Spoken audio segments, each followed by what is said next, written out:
Hi, everyone, and welcome to today's workshop on water loss performance standards. This meeting is being recorded, and the slides will be emailed out to anyone who has requested them after the presentation. We will be giving a presentation that will run for about 20 to 30 minutes, and we'll have the rest of the time available to answer people's questions. Please save your questions for the question and answer portion of the presentation. We will ask you to raise your hand if you would like to ask a question, and we will call on you individually. Thank you.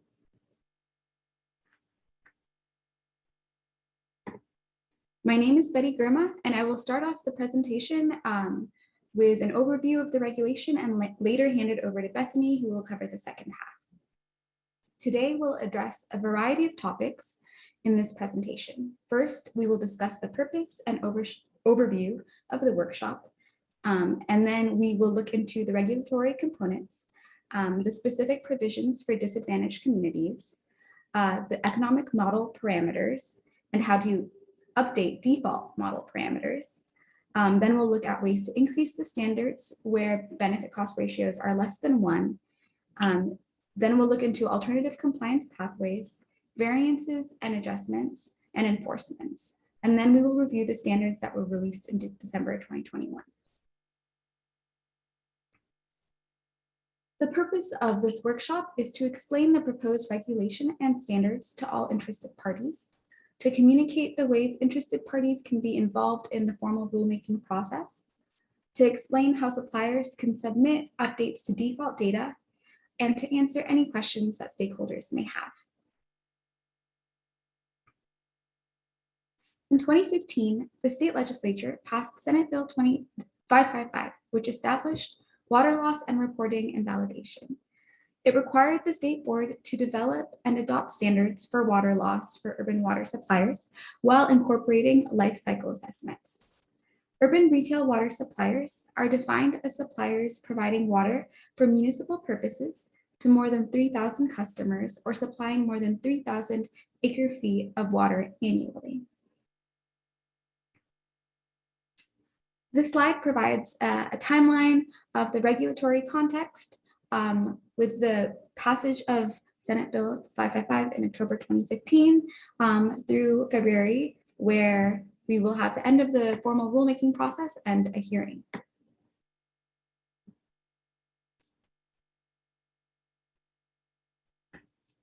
There are 4 main components to the regulation. The first is submitting questionnaires on data quality, pressure management, and asset management. The second is requirement to comply with individual volumetric real loss standards if assessed as economically feasible, starting July 1st, 2028, and continuing on a 3-year basis. The third is submission of an apparent loss inventory if apparent losses are above the reported values in 2017 to 2020, starting January 1st, 2028. And the fourth is reporting breaks, repairs, and estimated water losses. The following are the kinds of data quality questionnaires that we would like to, that are required. The first is metering practices and data handling, which should be submitted by January 1st, 2023. The second is pressure management practices, which must be submitted by July 1st, 2023, and then updated responses must be submitted by July 1st, 2026. And the third is asset management practices, which must be submitted by July 1st, 2024, and updated responses must be submitted by July 1st, 2027. This slide goes over the individual volumetric real loss standards. Each urban retail water supplier will be required to comply with an individualized volumetric leakage standard by 2028 or by 2031 in some cases. Individualized volumetric leakage standards are calculated using an economic model, and that model is available on our website. And this model uses water loss audit data from 2017 to 2020 to calculate the standard. This audit data was collected by DWR through the water audits, and one outlier year may be excluded from these 3 years. Requesting to remove an outlier must be done by emailing orpp water loss control at waterboards.ca.gov. This slide goes over how to remove, or when it's appropriate to remove, an outlier. So one outlier real loss value can be removed if it is negative or varies by more than 10 gallons per connection per day from the adjacent year's values. On the right side, you can see examples of situations where the real loss, the outlier value could be excluded. And the water loss standard compliance is assessed in 2028, and compliance is assessed through either 2025, 2026, or 2027 audits. And then it will be assessed on an ongoing compliance 3-year average basis.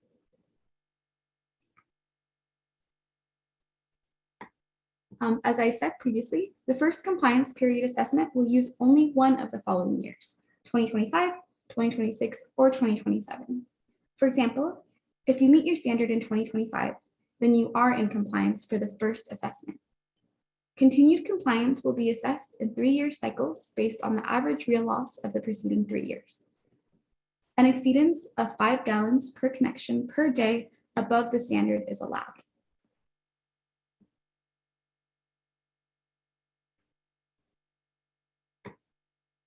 Apparent losses are another component of the standard. So apparent losses refer to losses associated with inaccuracies in customer metering and billing, as well as theft. The apparent loss standard only triggers a reporting requirement, which is an inventory of apparent losses. This means that suppliers are not asked or required to maintain or reduce their apparent losses.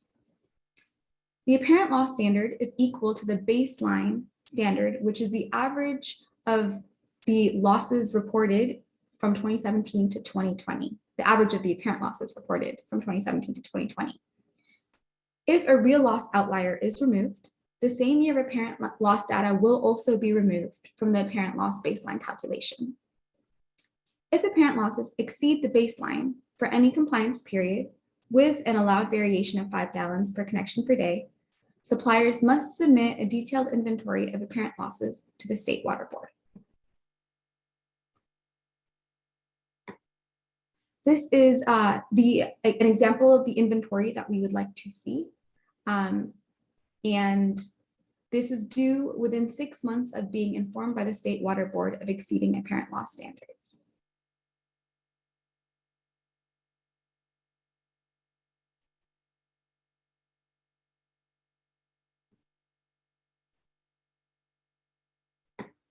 This is an example of the breaks and repairs inventory. And this is due on the same date as the same year's water loss audit. So for example, the 2023 inventory is due January 1st, 2025.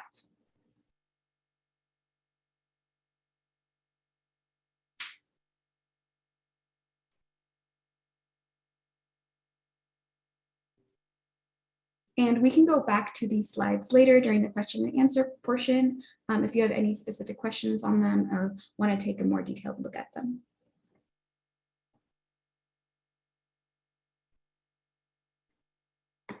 Disadvantaged communities that meet certain criteria will first be assessed for compliance after submitting 2030 data. Those criteria are as follows. If the benefit to cost ratio until 2028 is less than 2, or if the water loss standard is lower than the supplier's average baseline real loss by 25% or more.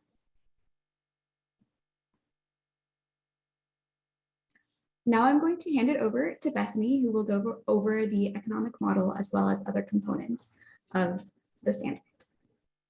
Thanks, Betty. So onto the economic model. It uses system-specific inputs, both from the water loss audits from the time period 2017 through 2020, and it uses a set of default parameters that suppliers can update. It calculates the cost of leakage control activities and the monetary benefit of water saved. And from here, it calculates a benefit cost ratio. That is the benefit of water saved divided by the cost of leakage control.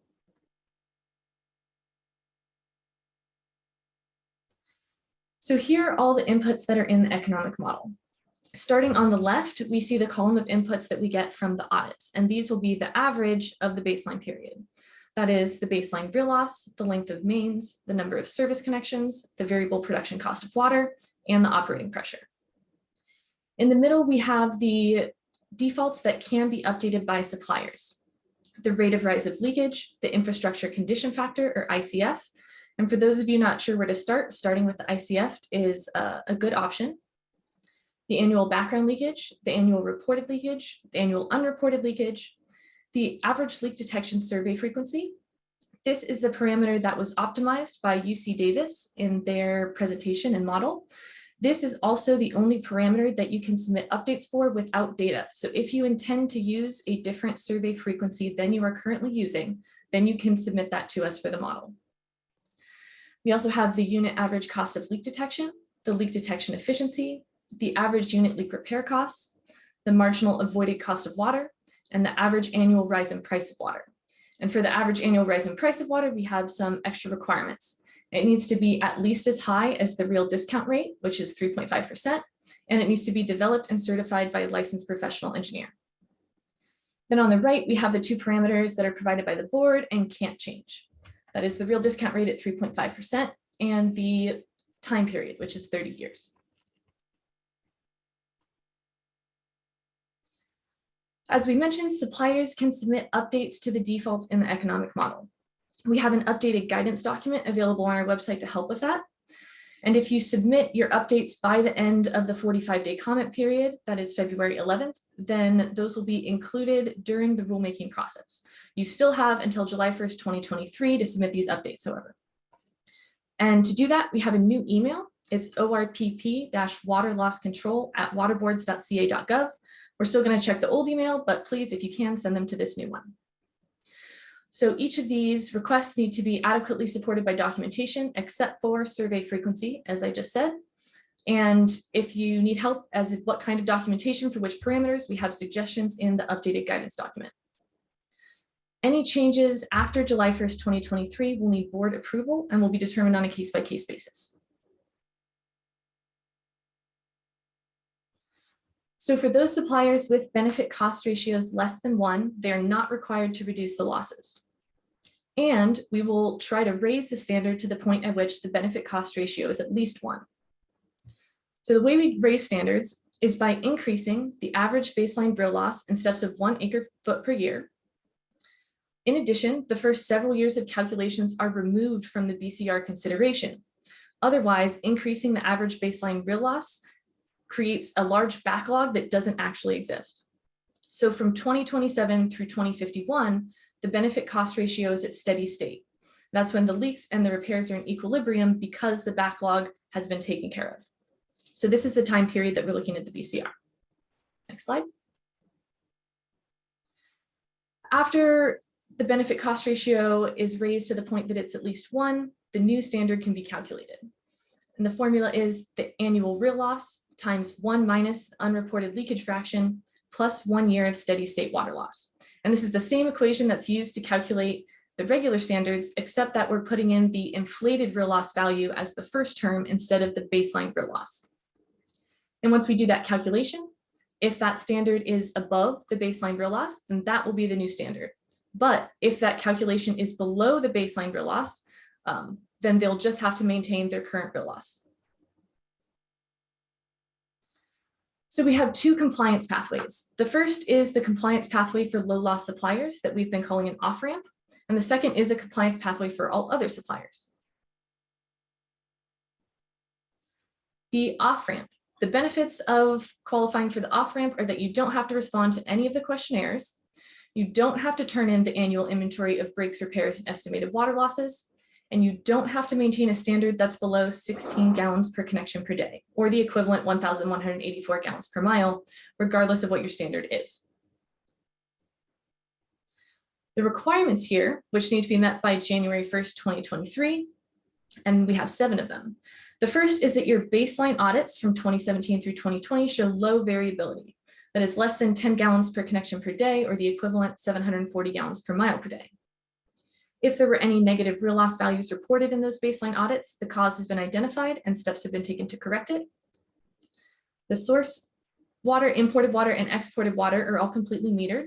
And if any of those are at least 5% of the total water supplied, meters measuring at least 95% of that volume need to be calibrated or tested annually.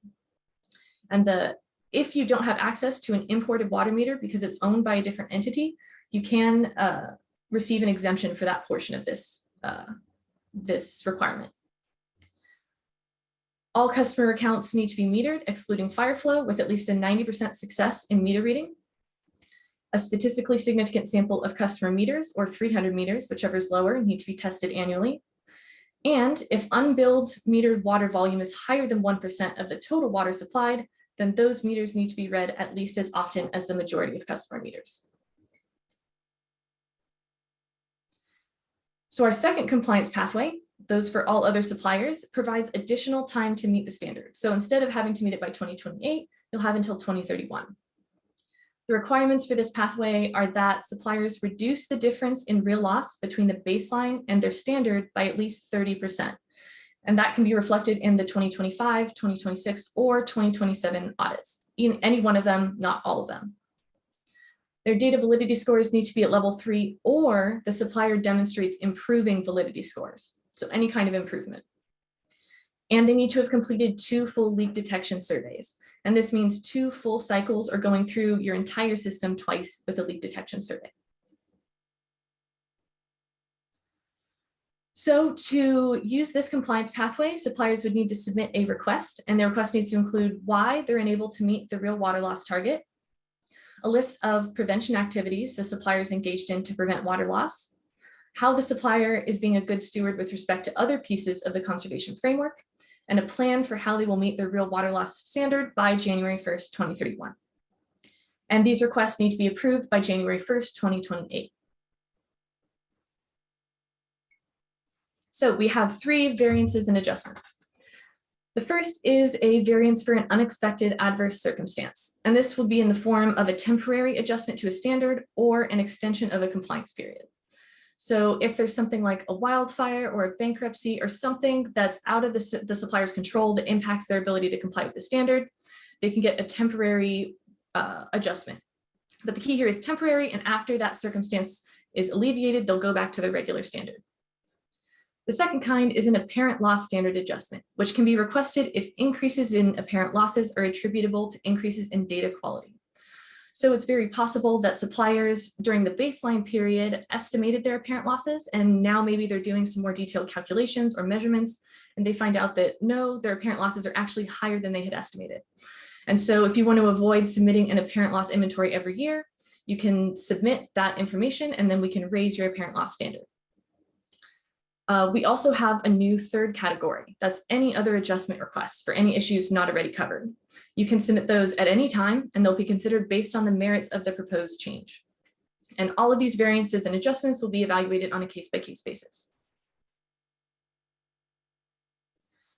So enforcement. So what happens when it's 2038 or 2031 and you didn't meet your standard? So first, I want to point out some recently added regulation text.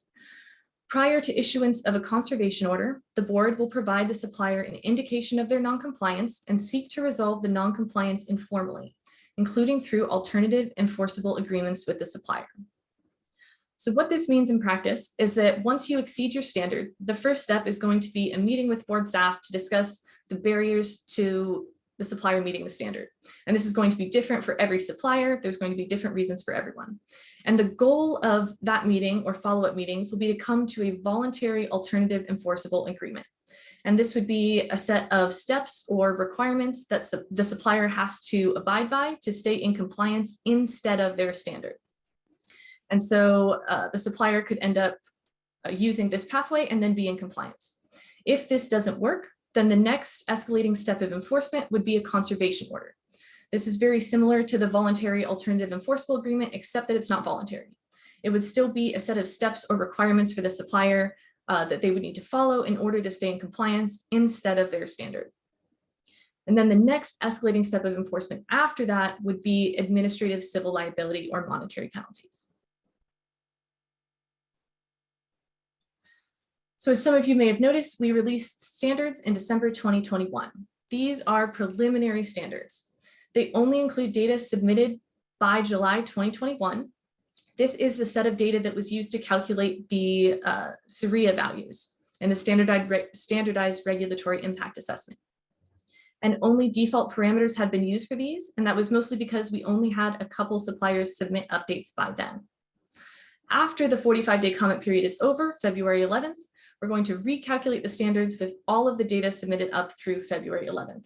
That will include all of the approved updated default parameters. Any outliers will be removed if they were requested, and if any baseline data has been updated, we'll also include that. So you can see on our spreadsheet that some suppliers are missing data. If you've submitted this data since July 2021, don't worry about the missing data. But if you submitted it before then and it still shows that it's missing, please contact us. That means we're not seeing that data. If you see your system on here and you don't think it should be, please also contact us. And the best contact email is orpp-waterlosscontrol@waterboards.ca.gov. So a lot of you may have comments, you may have suggestions, things you want to have added or removed from this regulation, and it's really helpful if we get those in writing. So you can email those to comment letters at waterboards.ca.gov. We also have fax mail and hand delivery options available in the notice of proposed rulemaking, which is posted on our website. Thank you everyone for listening, and we'll take questions now. I see that we might have some questions in the chat, but if anyone would like to raise their hand, we can unmute you and let you ask a question.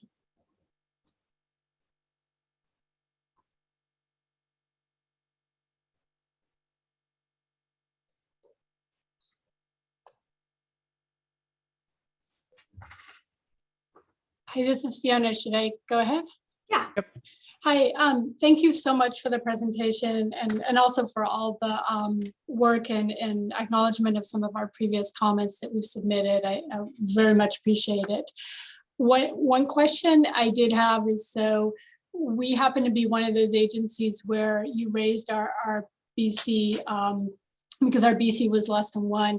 And I was just wondering whether you had considered or whether it might make sense for the agencies who have a standard that's based on having a BC of at least 1, but that number is greater than 16, but they meet all the other high data quality requirements, whether they could also potentially be exempted from having to submit the questionnaires, because in theory, they couldn't really do any more.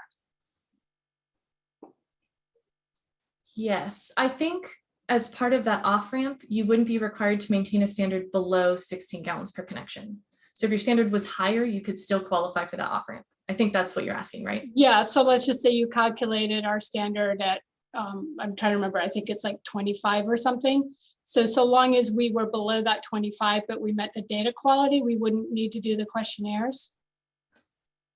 Correct. If you fulfilled all the requirements for the off-ramp, then you don't have to do the questionnaires, even if your standard is higher than 16. Yeah.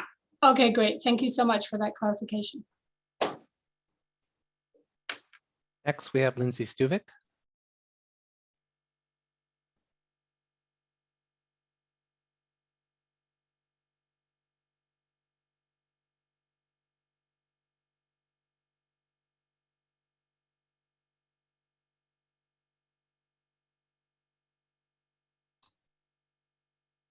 We don't hear you if you're trying to talk, Lindsay.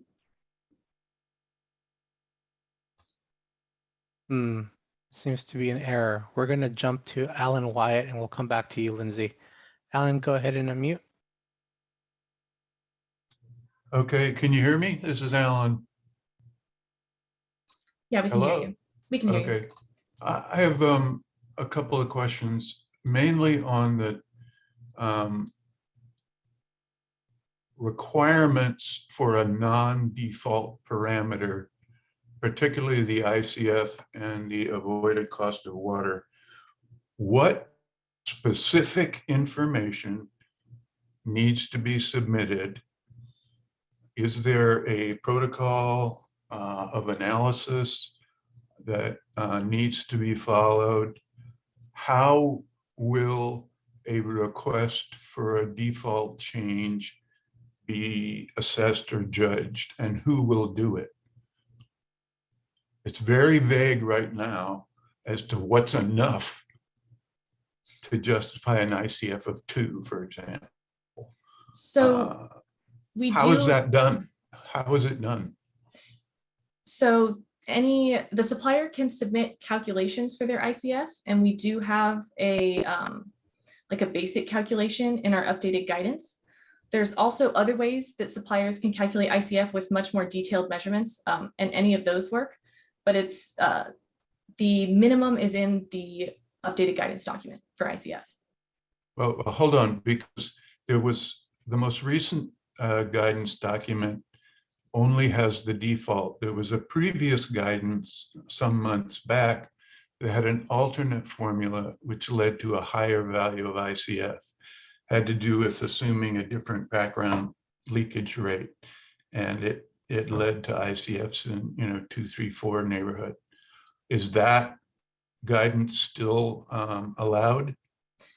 As far as I know, the suggested guidance for ICF hasn't changed between the previous guidance document and the updated one. It was that it should be the same Okay. calculations in there. All right. Now, you said there were other methods that could be used. Can you, not this moment, but define what those are?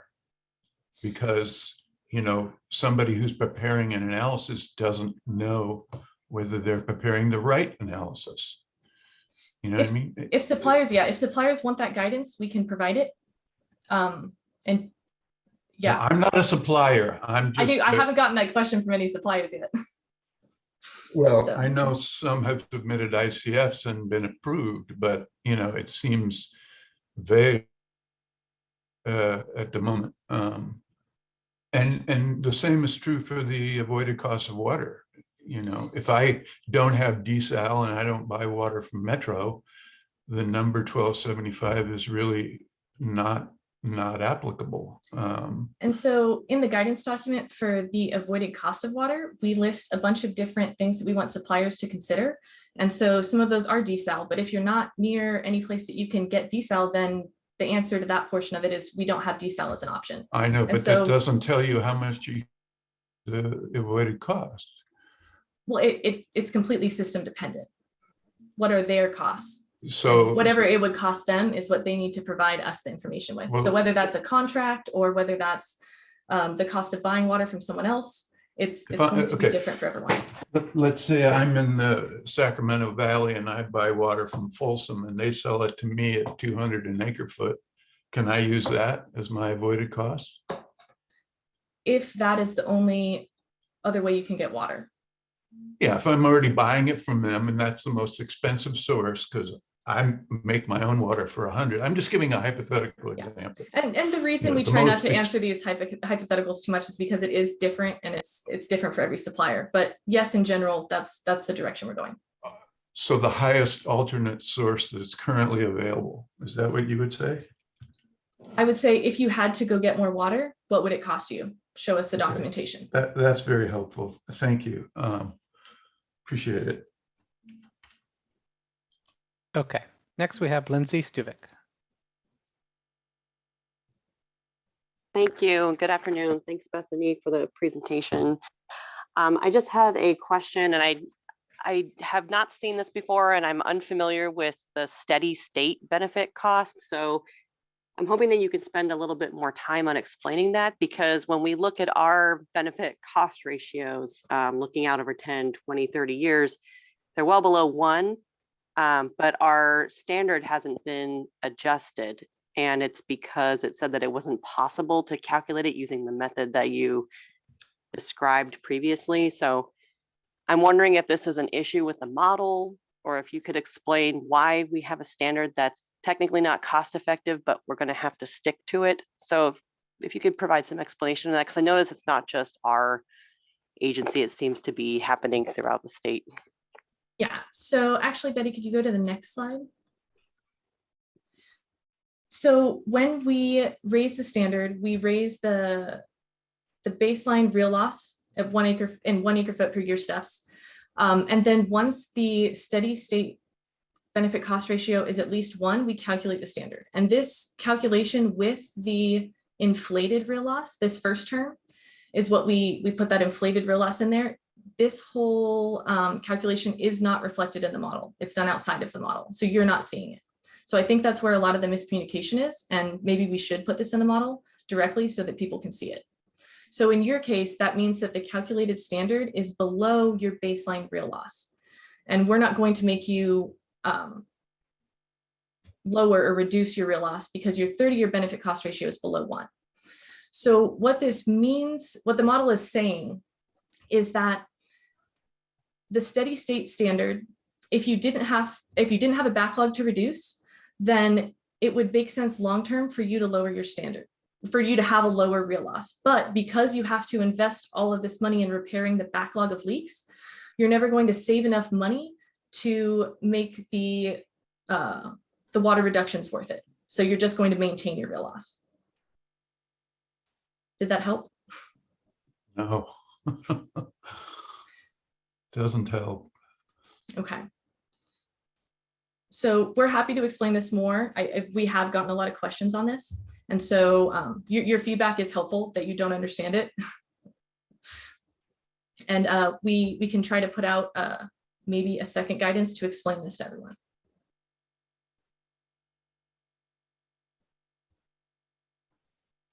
Okay. Next, we have Melissa Bland. Hi. I heard something about the meter testing requirement by January 2023 about testing up to 300 customer meters or a statistically significant sample. And I was just wondering if there is any exception if you have newly installed meters. Is there like a grace period after that? No, we don't have an exception right now, but that's something that might be a good idea. So you might want to submit a comment saying that. Okay, thank you.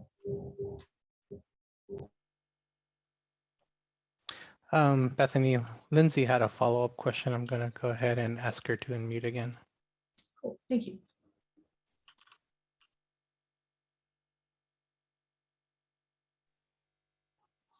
Hi, yeah, sorry about that. There must be some technical difficulties.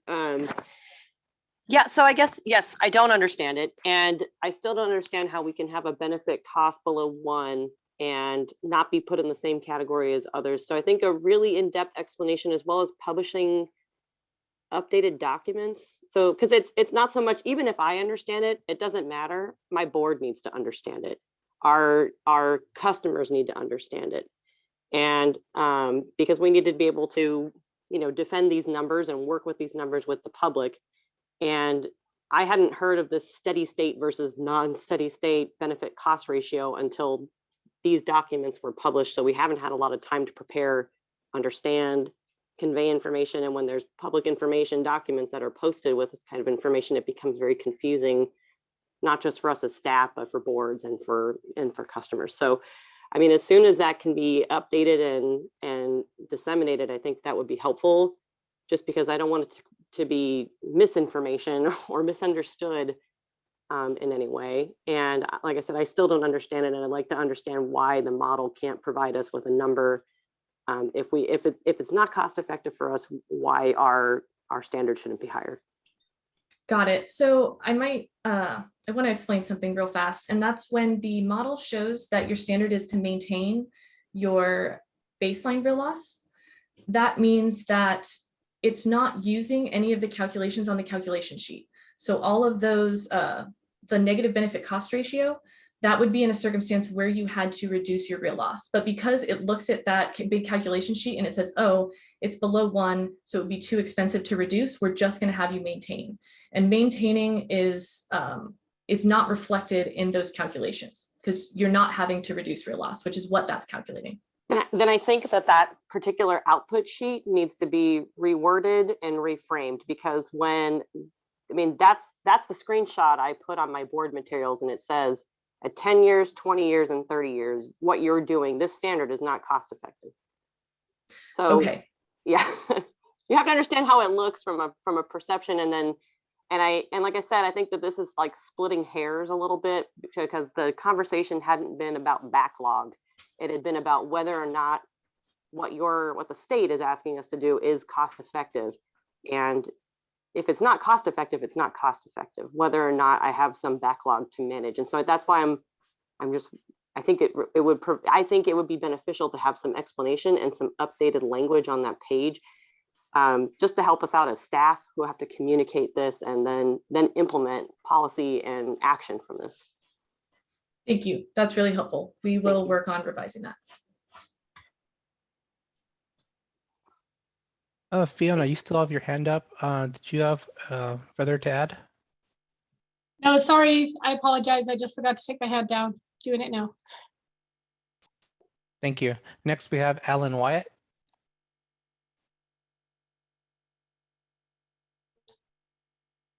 Yes, hi again, and thank you for the presentation and your patience with all of my questions.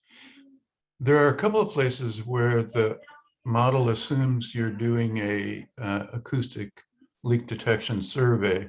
In the compliance part, there was a mentioning of having to do 2 cycles of leak detection survey, and there's also a requirement to do a certain leak detection survey frequency. If you have to abide by a different one than the default.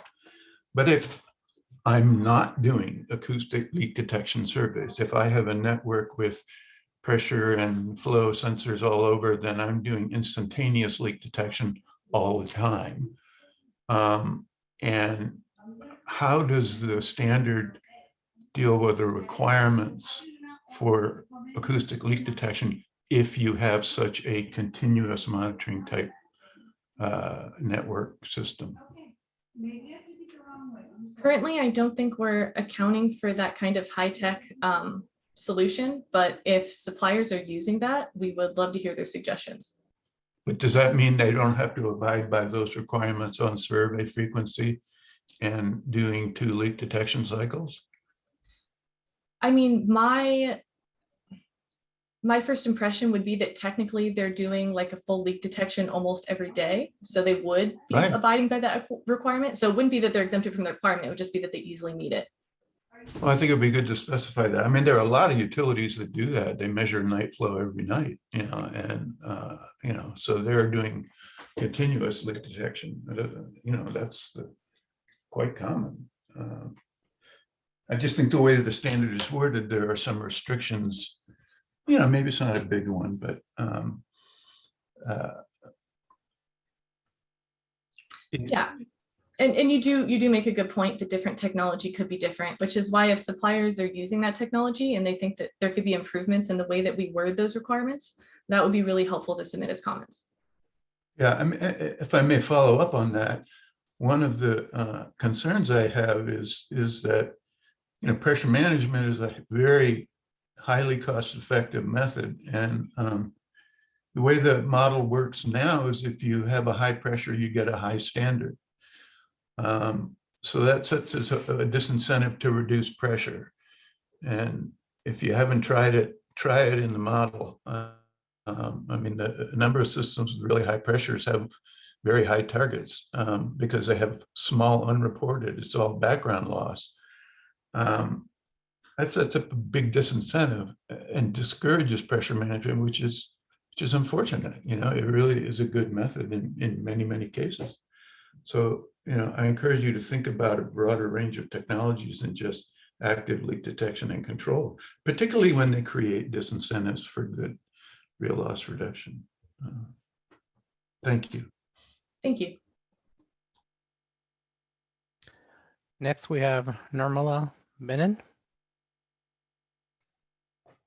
Okay, hi, Bethany. I was looking at slide 27, and I was trying to understand about recalculating the standards. You've said there you'll be recalculating them on February 11th. And then, so several questions. So if some years are not in, what happens? And then if some data comes in after February 11th, you recalculate it. 27. One more back, I think. You're there. There we go. So real quick, what was the first part of that? So, okay, it says you're going to recalculate standards on February 11th. If some years of data are missing, what is just based on? So we're going to be calculating them with the years of data we have available. And for some suppliers, that won't be all of the ones they're supposed to. They're still required to submit those though. This is based on data that DWR has that, and correct me if that has met requirements. Yes. And so, okay, if some data comes in February 12th, what does the board do? Do they recalculate it on an ongoing basis? So what happens? So we're going to recalculate them after February 11th. So if someone turns it in on February 12th, we might not get that data in until the next round of calculations. So they'll still be updated on an ongoing basis. If suppliers submit new data or turn in old audits that weren't turned in yet, we're still going to be calculating those. But this is just the cutoff for the next set of standards that we're going to post on our website. That's all this is. And then the next round, do you know when that would be? It will be like 3 months later or something like that, because we need to be done with all the reviews then. And, we probably have about 1,000 to do right now. So I'm just trying to understand what in practice. Yeah, I'm not sure what the time frame will be for that. Okay, thanks. Next, we have Castrella. I'm sorry if I mispronounced that. Hi there, this is Christina Estrella calling from Contra Costa Water District. And I had just a couple of questions. I think Nirmala touched on a little bit of what I was going to ask, was that we're also in a situation where if we adjust some of the defaults to supplier specific inputs, we end up with a BCR less than 1. And as the model was released, we don't have a way of really knowing for sure what the standard would be in those scenarios.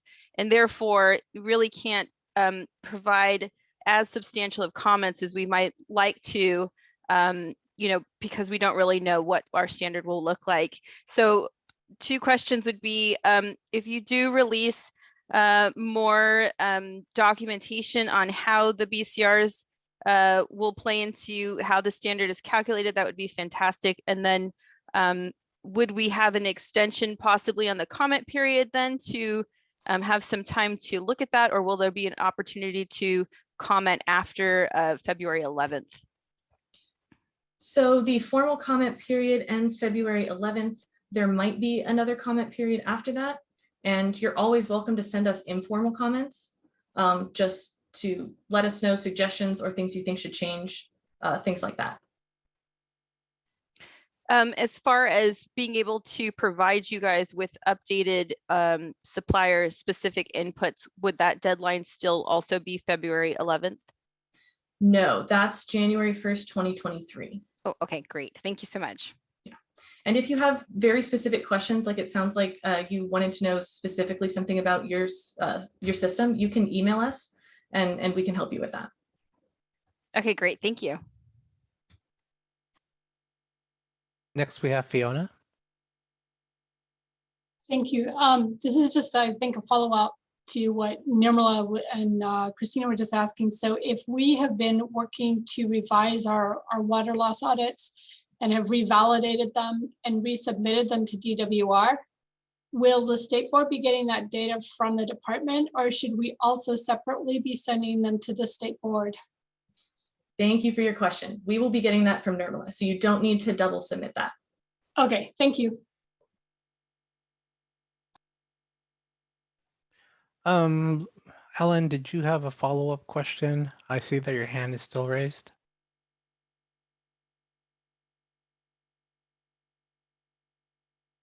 Okay, no, next we have Nirmala. Okay, Bethany, I know I'm going to get this question, so I want you to answer it to everyone. If there are negative real losses in a certain report, I think you said you were just going to zero them out and calculate the standard. So yeah. Yes, so thank you for asking. When you have a negative value in one of your water loss audits and we average those audits, We're not going to use a negative value. We're going to make it 0 for the average. Next, we have Sue Mossberg.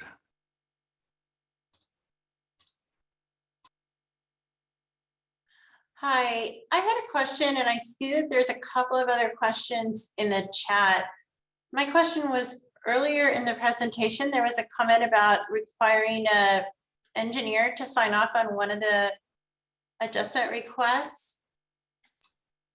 And I just wanted a little bit of clarity that that is the only item that required an engineer's sign off, and just to confirm that I heard that correctly.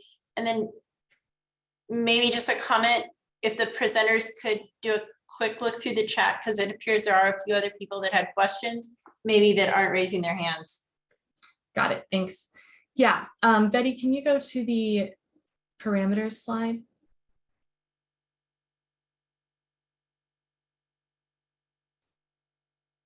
Thanks. Yes, so the average annual rise in price of water is the only parameter that you need an engineer to develop and certify.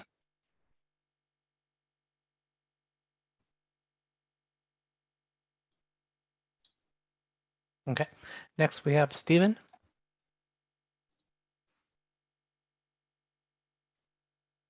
Yes, thank you. Can you hear me? Yes. Stephen Poncelet, Truckee Donner PUD. I do appreciate you guys taking the time for the workshop and for all the meetings we've had over the development of the regulations. On the alternate compliance plan, there's the 3 hurdles, which is at least 30% have completed 2 full cycles and the data validity of 3. And you talked about, if you're not at 3 demonstrating progress towards that goal, would that apply to having completed 2 full leak detection cycles as well? Sorry, can you repeat the last portion of that? You talked about, the requirement of a data validity score of 3 or making progress. The requirement for having completed 2 full detection cycles, is there also an or making progress caveat with that one as well? Currently, there's not. If you think that there should be, then you should submit a comment. Okay, and the reason I ask that is partially from the smaller and older utility point of view, who might be just putting the pieces in place necessary to do that work. I'm also in an area where we have lots of small little water systems, and the desire for consolidation has been presented as a priority to the state. But, it's one thing getting your own house in order. If you're considering an even smaller or failing water system, then the chances of them not having that criteria but coming underneath the regulatory compliance could be daunting. And I could certainly see that creating a barrier to consolidation. And I think in general, while I agree that the goals and progress towards hitting those metrics are important, I think the utilities that aren't hitting those likely are the ones who need more technical support, more money, and more time. And I wouldn't want to see those work at cross purpose. Yes, thank you for that suggestion. A comment that says that would be fantastic. Okay, thank you. Next, we have Amy Talbot. And after Amy, I think we'll go to some of the chat questions. Hi, can you hear me? Yes. Okay, perfect. First of all, just wanted to thank the State Water Board for adding the flexibility for the compliance options, for the multiple years, 2025, 2026, and 2027 being an option, and also for responding to our request for adjustments after 2023, and including the first compliance year accommodation. That is essentially a version of the compliance plan that we've been asking for the last couple of years. So I'm really happy to see all of that included in here. So thank you. I wanted to touch on a couple of questions. One, something that's come up in our meetings is the option of providing technical support by the state to the agencies that might be struggling with this. do you have any kind of insight on what might be an option for this in the future, or is the state looking into this, or is this something we should comment on? This is something you should comment on. I don't think it's something we're currently planning on doing, but there might be the availability for us to have a meeting with, if there's only a few suppliers that need the help, it really depends. But no, we're not talking about it right now. So please send a comment with that. Okay. And then, you know, as the ever evolving list of targets and audit data checkboxes evolves, I just wanted to double check that there won't be kind of a finalized list included in the official regulation documents, that the list of targets will essentially be a living document. Because, you know, things are still evolving, so I wouldn't want to see a list of, you know, a target for an agency that will eventually change in the next year or something like that. Yes, so that's a very good point, especially since the deadline to submit updated default is 2023. So we wouldn't be able to have a final list before then. And if anyone else submits an adjustment or anything, then their standard is going to change. So yes, this is basically a living standards list, and the standards themselves are not going to be included in the regulation text. The regulation text is just the way that the standards can be set. Okay, and then just a few more questions. Can you briefly go over the state's current approach to calculating targets for suppliers with multiple systems? And I know that's not currently in the regulation text, but just wanted to see where the state's kind of mindset is, if it's been the previous approach, and you know what you see this going forward. Yes, so right now it's not currently in the regulation. If suppliers feel strongly about that, they should send us a comment with that. I don't think we are opposed to doing it. We just weren't sure how important it was or if it needed to be included. Okay, so it's still following the guidance from the previous posting, where an agency could have a proportion of their smaller systems essentially be rolled up to one supplier-wide target, as opposed to meeting individual system targets. That's still an option in the state's mind. Yes, but it would have to be added in to the regulation, and right now it's not in there. Okay. And then just another question. For the 2020 audits, it seems like agencies can have 2017 through 2020 averaged as their baseline data, but the process at DWR to officially approve those 2020 audits might not line up with the timeline. Will the State Water Board still be using those 2020 audits if they haven't been officially approved through DWR yet, even though most likely they would be? We are trying to just use the approved ones. If we get to that point and there's a set that haven't been approved, then we'll try to figure out what to do at that point. But we're trying to just use the approved ones. Okay. And then last question, I promise, is there was a comment about meter testing on her earlier about the 300 meters. My understanding is the requirement for that meter testing only applies to agencies that are applying for the off-ramp option. That is not a blanket requirement as part of this regulation. It's only if an agency opts for that off-ramp. Yes, you're correct. It's not a blanket requirement. It's just if you're trying to not have to fill out the questionnaires, et cetera. Okay.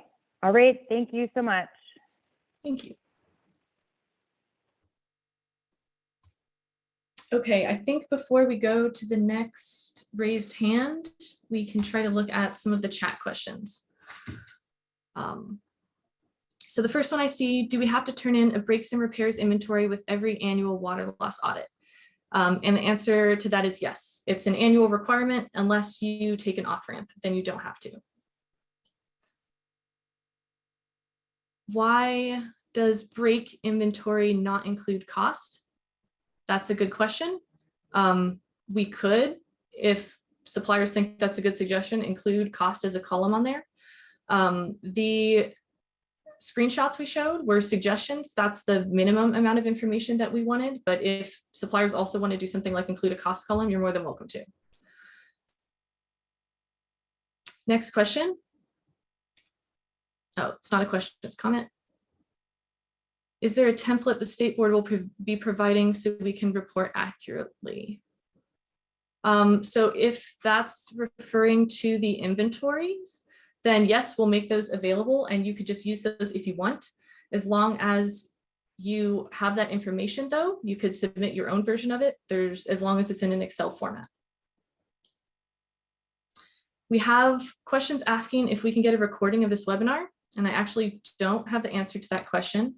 Does anyone else on the team know if we're going to be making this recording available?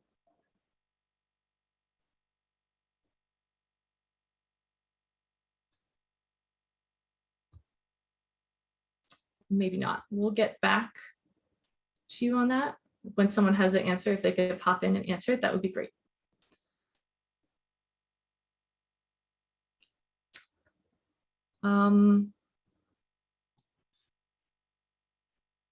Let's see. Question about the annual stormwater permit fees.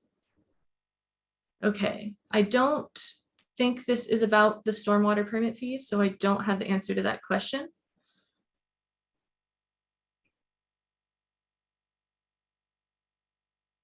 We have a comment that there's an over-reliance on professional engineers. If you think that we shouldn't be relying on a professional engineer for this parameter change, then please submit a comment that says that. Let's see. Okay, I'll skim a couple more of these and let's move on to the next hand raise, I think, Chris. The next question is from Ariel Flores. Go ahead and mute. Hey there, everyone. Good afternoon. I do want to thank the board for this this presentation and all the work in addressing comments from suppliers throughout this process. I did have a couple of items I wanted to bring up. The first kind of related to guidance and modifications.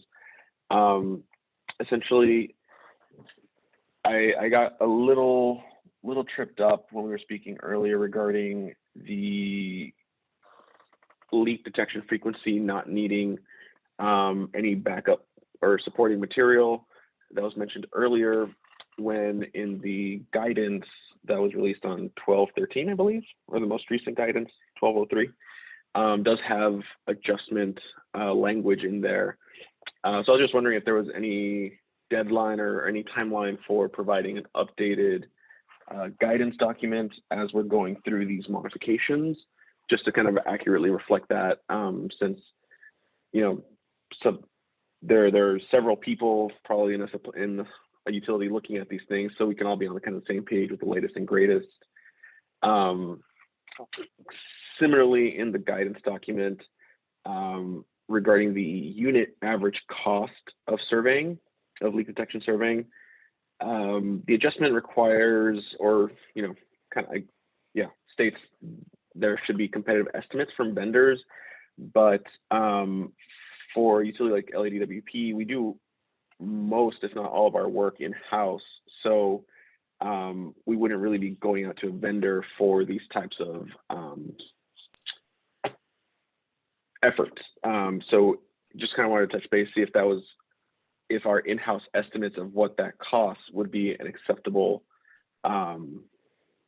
data for that adjustment, if we choose to submit it.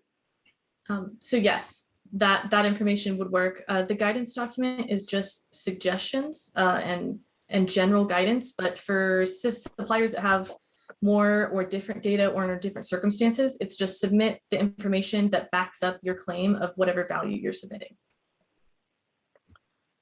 Okay, great. And then one last comment, and it's in regard to the leak registry. Just wanted to highlight that for many suppliers, especially large suppliers, having a robust leak registry as what the board has in mind might be challenging. Just out of, you know, many miles of pipes that may occur on any given year. So just wanted to put out if there would be any sort of additional resources from the board or availability for alternative information provided, such as, you know, sum totals of those things and then breakdowns as available. You know, just to try to reach a compromise, because it could be very daunting, not only for suppliers to provide, but also for the board to review and make sense of it sometimes. So yeah, so actually I can talk a little bit about the inventories. So the key with both the breaks inventory and the apparent loss inventory is we're not trying to get suppliers to go collect extra data. We're interested in the data that they're collecting now that they're using for portions of the water loss audit. So how did they get their, like for here, how did they calculate their apparent losses? However they did it, whether it's an estimate. So you see in the origin of data, I have like what it could be. And so if your estimate is just the best guess, we're also interested in how and the data quality across the board and all of these suppliers and how well they're able to keep track of these things. okay, perfect. I appreciate that clarification. Yeah, that was all. Again, I appreciate your time and all this information. And thank you for your feedback and questions. And I think I see Nirmala still has her hand up. Yep, next is Nirmala. Hi, Bethany, thanks. We're going to be switching. DVR is going to be switching to require AWWA free water audit software version 6. And many people on the line are on our listserv. So we're going to be talking about it next Thursday in our third Thursday webinar series. But can you, you and I have talked, and we know that in other states, they've seen a shift in the data validity score going from version 5 to 6, and you and I have talked. Can you just reassure everyone that even though the baseline data is from using version 5 and compliance will be based on version 6, there should not be an effect of the switch from one version to the other? Yes, correct. If you put the exact same information in version 5 as version 6, you're going to have the exact same outputs except for the data validity score. So all of the other metrics should be exactly the same. And the only time the data validity score is important is if you're trying to use one of the compliance pathways, and that's demonstrating improving data validity scores. And so because we know that that score changes from version 5 to version 6, we're going to take that into account. And then could you also, I remember you said we want to encourage people to not use the preset default values of the audit. And I've forgotten the exact implication of that, but. Yes, so we're interested in as good of data quality as we can get and encouraging suppliers to use not the defaults in the audit. So if you can actually do measurement or somehow figure out those values a different way instead of using the defaults, we're always going to keep encouraging that. Thanks, Bethany.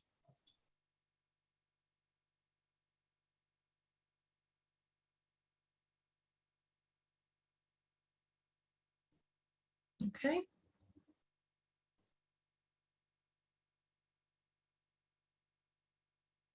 Let's see. I'm checking the comments. We have another question from Alan Wyatt. Cool. Go ahead, Alan. Okay, thank you. I have a question about the outliers. Am I correct to understand that a year's audit is eligible to be considered an outlier if it's 10 gallons different from both the year before and the year after? Or is it the difference from the average, or what? This slide was gone through rather quickly. Okay, it has to be at least 10 gallons per connection per day, different from its adjacent year's value.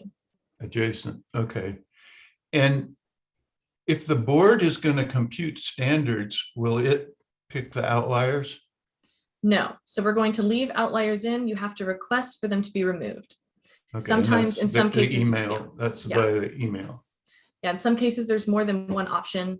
In some cases, there's no options. So we want to make sure that suppliers have the option to remove outliers, but they don't have to if they don't want to. Thank you. Thank you.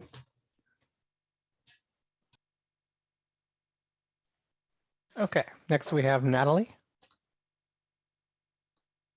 Hi. My question is about submitting everything we can during any adjustment request so that, and asking if the board will compare its calculations with ours, meaning that if our baseline is calculated and we document which outlier we request to be thrown out. Do you agree that that's a good approach? Cal Water is huge in terms of our water loss audits. We submit 49 water loss audits, and just so maybe make your life easier as well, would the board do that in its calculations of the next round of standards? If we submit all the data that we have, would you compare your calculations to ours? Yeah, I think that's reasonable, especially to make sure that we're all on the same page with data. I have noticed, just so everyone's aware, some data, like some suppliers have switched like a couple digits of their water system number. And so then I don't find that audit if the water system number isn't correct. So just to make sure that we're on the same page, we're starting with the same data, that seems really reasonable.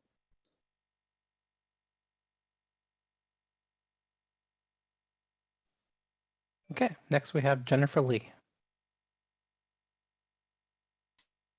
Hi there. So I had a very similar question to Mr. Wyatt regarding the outliers. So I'm looking at the regulatory text, and on the second page, it says that if the value varies over 10 gallons per service connection per day compared to the other 3 years, then that's what is considered an outlier. So it sounded like that was not consistent with what the slide was. So I was wondering if you could clarify that, because I'm a little confused. Thank you. It should be with the adjacent years, because if, for instance, you have a trend of decreasing real loss, then comparing the first year to the last year and calling it an outlier is like a different situation than comparing it to the years adjacent to it. So if that is not consistent, then it needs to be updated on our end. Okay, thank you. Next, we invite Devin Becker to unmute. Hi there. Can you hear me okay? Yes. Great. First of all, I just want to thank the State Board for hosting this. This has been very helpful. I put a question in the chat, but I figured I'd just raise my hand to save the trouble. It had to do, again, sort of on the same topic of the water loss audit years, but it was actually not related to outliers, but just which years are required to be, put into the economic model. It looked like it's 2017, 2018, 2019. And the question is it also 2020, even though they haven't been reviewed yet and approved by the state? Yes, it will also include 2020 as soon as those are reviewed. Okay, so if we are going to say request, an update to say some of the default parameters, and we have, data that we're putting into the economic model, sort of as we do that, should we provide, the data that we've submitted for our various water loss audits with some of that documentation, say for 2020? Yeah, you can. Usually what we do when we approve is I'll let suppliers know what their new standard is, and then I'll also tell them the average data that I used in the model, just to make sure. And so then if they have different data, then they can say, hey, no, that's not what we're seeing on our end. But submitting that data with the request will streamline that process. Okay, great. Thank you. Next, we have Dana Hoffenberg.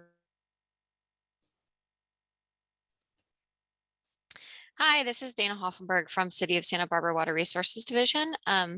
Thank you for hosting this. First of all, this is really helpful. My question is actually on this breaks and repairs inventory.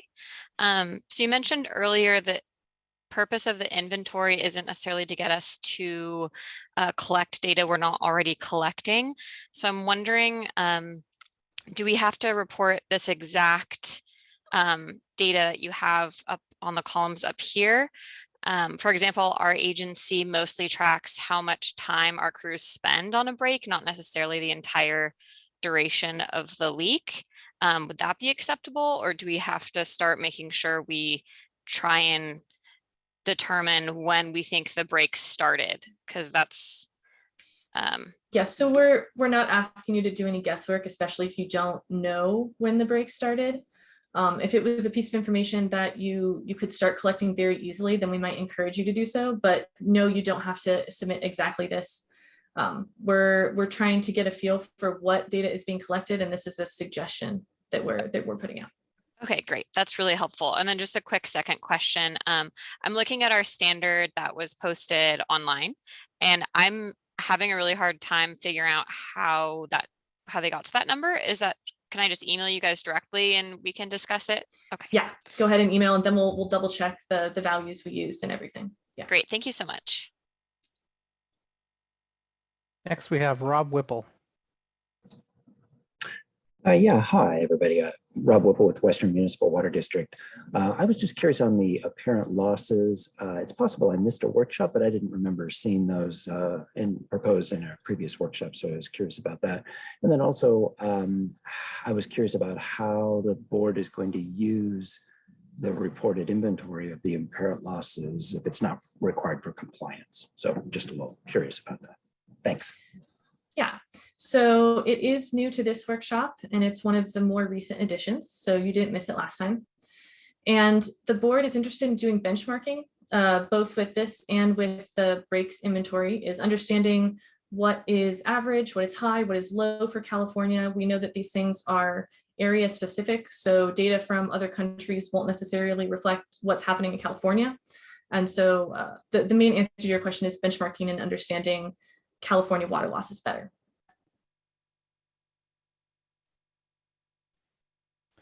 Thanks. Next, we have Amy Talbot. Hi, can you hear me?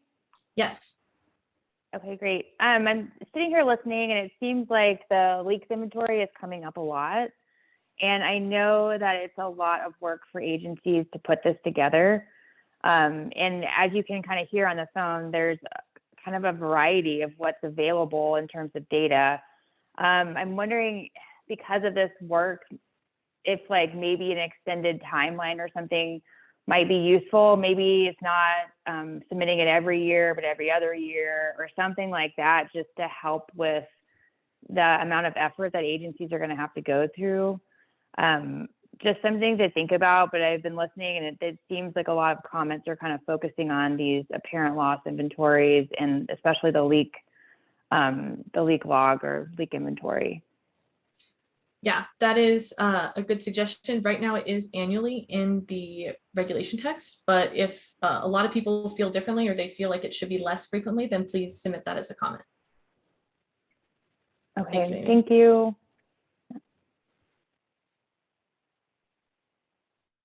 Next, we have Chris Williams. Chris, go ahead and unmute. Okay. Hey, everybody. Thank you so much for all the great info. I'm curious, for folks who have an initial benefit to cost ratio less than 1, these are folks who would previously be required to maintain performance, but now they get an updated standard. Will they have an opportunity to customize other model inputs before raising the baseline losses until the steady state BCR is greater than 1? Yes. So we'll do that whether they've submitted updated defaults or not. Great. Thank you.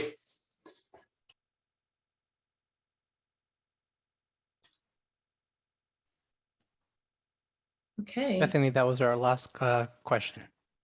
Awesome. Thank you, Chris. Oh, I spoke too soon. Oh. Dawn, go ahead and unmute.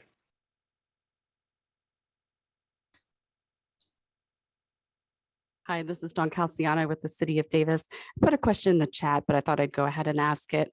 When you're talking about and thank you for taking our questions today.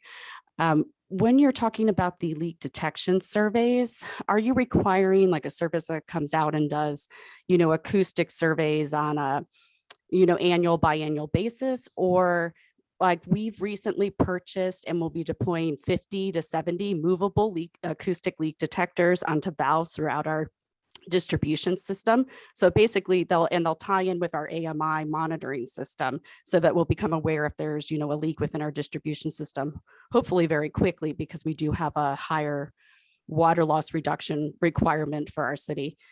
So we're wondering if that will count as kind of an ongoing leak detection survey in that case.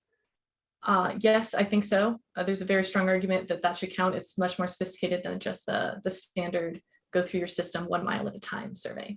Okay, just wanted to confirm that would be, because we've been investing in that instead of going the other route and making sure that we're kind of on the right track to be more on top of our real losses. Thank you. Awesome, thank you.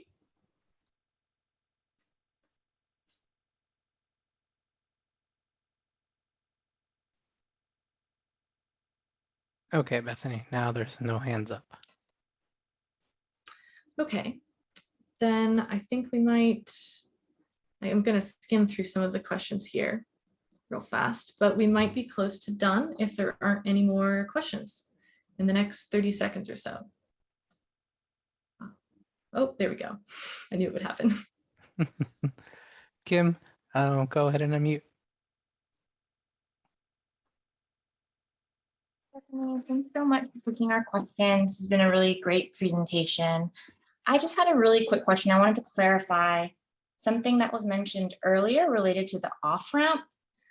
In the regulatory text, it states that those suppliers that qualify for the off-ramp will be assigned a standard of 16 gallons per connection per day. But it sounded like when Fiona asked the question, agencies with a BCR less than 1 might be able to achieve a standard that's greater than 16.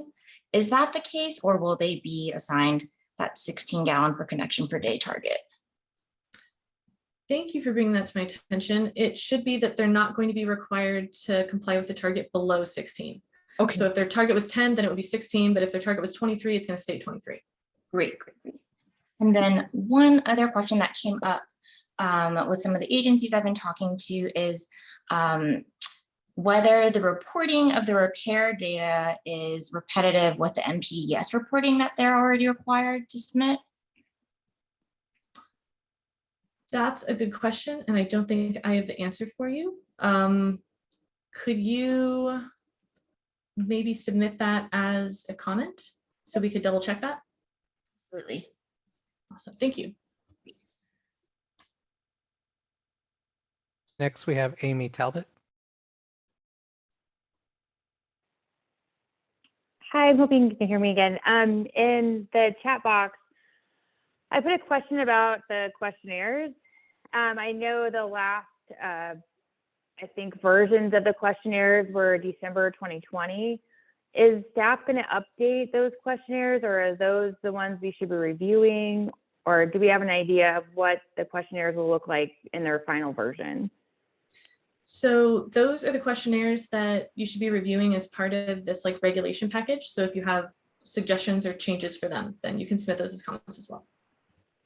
Okay, and that would be the I think it's December 2020 version on the website. Yeah. Okay. Gotcha. Thank you. Thanks, Amy. Next, we have Alan Wyatt. Yes, thank you. I just wanted to clarify one thing on the slide about compliance with the standard. The implication is that, well, it says the first compliance period starts in 2025. In previous things and in the model, I believe it talks about 2023 as the year where the standard takes effect. Which year is it? What are you talking about taking effect? This meeting the standard? Yeah. Okay, so you'll have to meet your standard by 2028, which means it needs to be reflected in either your 2025, 2026, or 2027 audits. Say that again, please. So you'll have to meet your standard by 2028, which means that it needs to be met in your 2025, 2026, or 2027 audits. So there wouldn't be 4 years an outlier.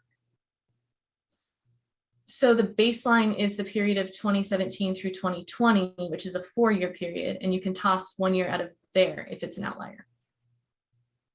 Okay, so the standard will be determined in 2023 for 2028. Is that what you're saying? Oh, were you meaning updating the standards? The comply, yeah, you've got the slide up here now. Okay. First compliance period, we use only one of those years, 2025, 26, and 27. But don't you have to comply with the standard in 2023? No, I'm there's no confused. compliance with the standard in 2023. Okay, but then you're using 2017 to 2020 data to compute a standard for 2028. Yes. Is that correct? Yes.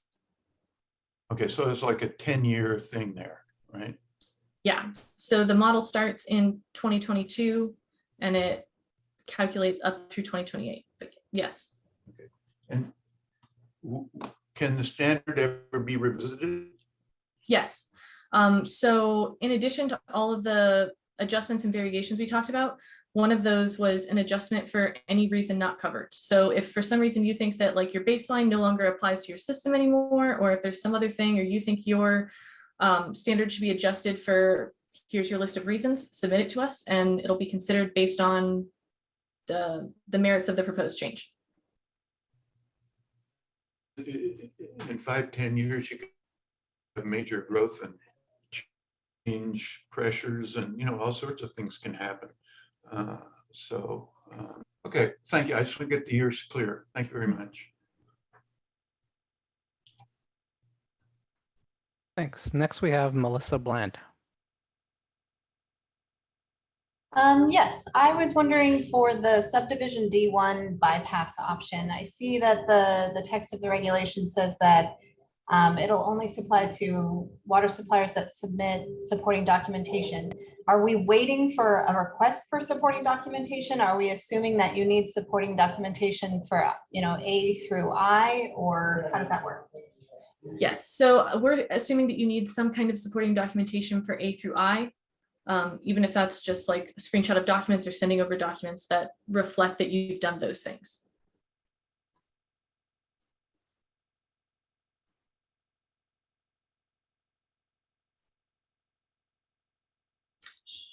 She might need to be unmuted again, or.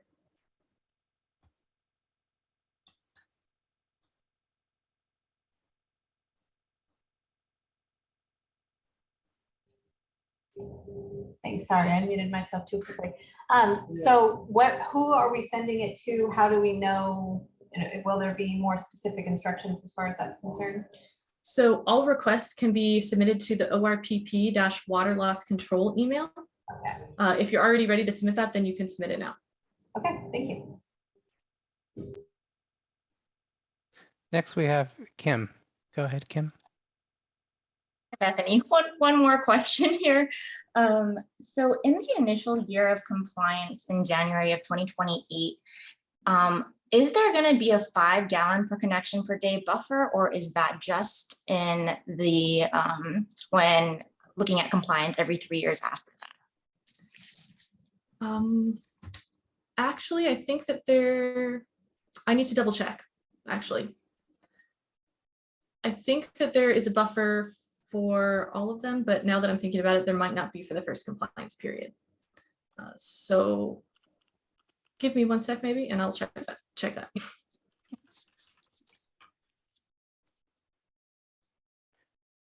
Okay. Did you want to take another question while you look that up? Yeah, we'll go to another question. Okay, Nirmala, go ahead and unmute. Bethany, just a few minutes ago, someone was asking about the baseline data, and if 10 years from now they find something's not relevant and they want to recalculate or resubmit their audit, and then I think you said to submit it to us. So if they're redoing their audit, because like right now we're dealing with resubmittals from years ago, right? So I'm assuming that anything audit related would still come to GVR and we just review it again. Like Yeah, run? thank you. Let me clarify. So if you're resubmitting an audit, that needs to go the regular audit submission through DWR. If you're making a request to change your standard because of other reasons, then that request needs to come to the state board. Thanks.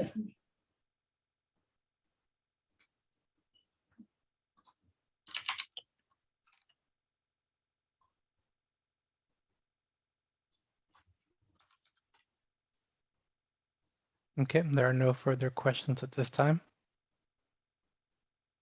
Okay. Looks like right now the reg text does say that suppliers need to meet their standard by 2028. It doesn't include the 5 gallons, but afterward it would. To go back to the question before. So you need to meet it at least once the first time in any of the audits, not as an average. And then afterward, you need to meet it as an average, but you have a 5 gallon per connection per day variation. Okay, thank you, everyone. Let me double check the chat real fast.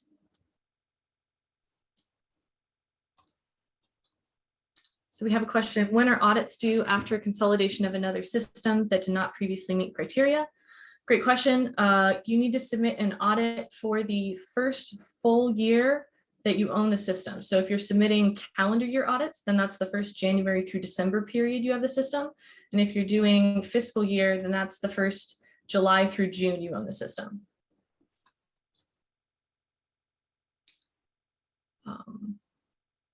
People seem to like the 3-year rolling compliance for the leak detection.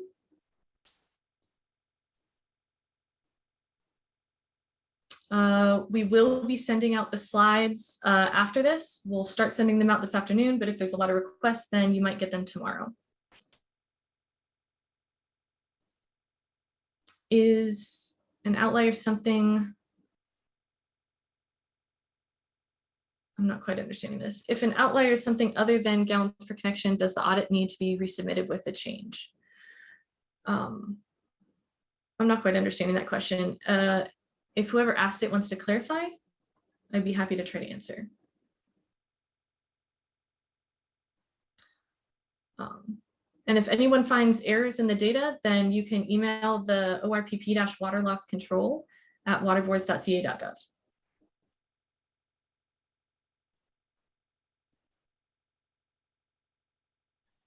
Okay, we have a question in the chat. Let me know when you're ready. Okay, I'm ready. Jessica, go ahead and unmute. Hi, Bethany. Thank you again for your presentation. Quick question going back to the outliers. I believe you had mentioned earlier that when we're calculating the outliers, we're excluding negative water losses, right? But you had said that we're replacing them with 0. Is that correct? Or are we completely excluding them from the calculation? So a negative real loss value would be an outlier. So you can choose to exclude it if you want. If you don't choose to exclude it, then I'm going to be averaging it as if it was a 0. Okay, so in the board's calculation, they're not being excluded. Those negative losses, we need to, or suppliers need to exclude them. Is that what you're saying? Yeah, correct. You need to send us an email asking us to exclude that value. Okay, got it. Thank you.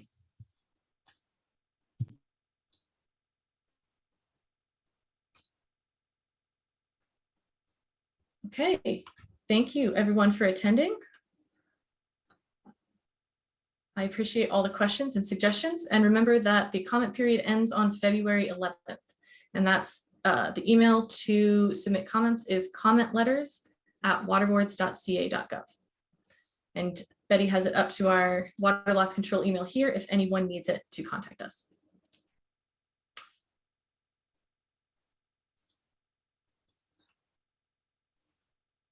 Okay, I think that's it. Thank you, everyone.